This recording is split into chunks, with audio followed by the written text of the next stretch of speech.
Okay, I know you guys think that I'm off my rocker with all this stuff about the Food Safety Modernization Act and how I'm asking you to email your senators and fight this bill for everything that we stand for. I want you to understand something. Back in the 1960s,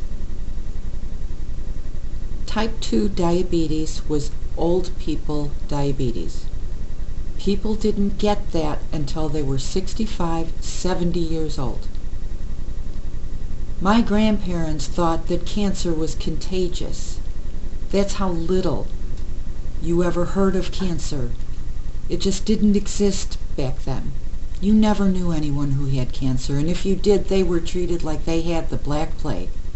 It was worse than TB.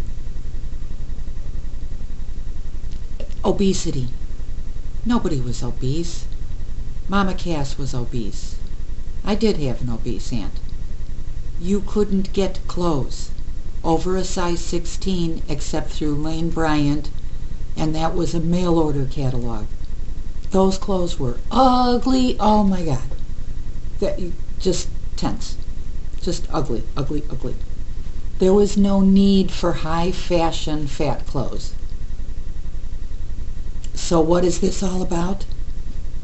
That's before people started eating all this chemical garbage. And when it started coming out, nobody with any class would eat that stuff. Only poor people ate that garbage. Then television came along and commercials glorified it, and it was the hottest thing, and now everybody eats it. Now we have kids at 12 years old getting diabetes.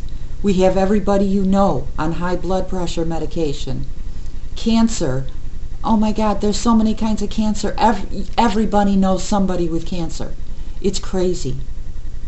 And now this legislation threatens to make those foods the only food that you will have available to eat.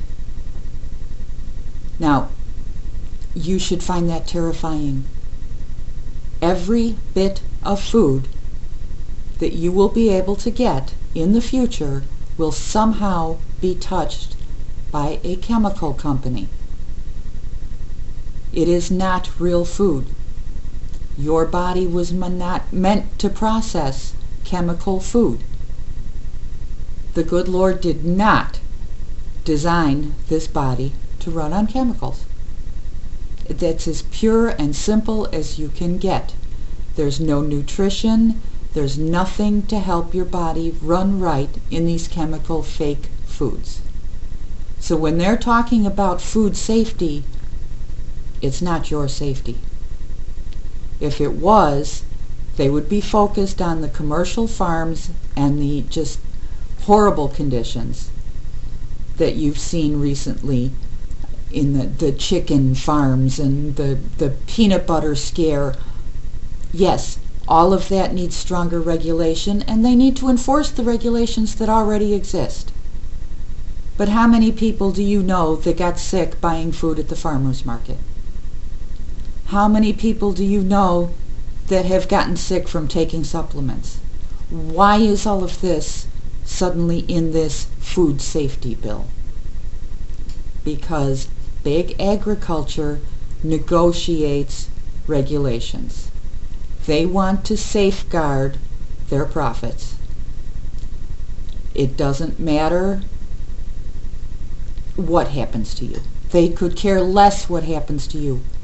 They want your money. They want you to keep eating this chemical garbage, and they want you to stay sick. I want you to eat real food and get healthy. The choice is yours, but I'm asking you to go down to the link below and voice your concern. Let your senators know that you do not want this bill passed. And that's all I have to say for tonight. Talk to you soon. Bye-bye.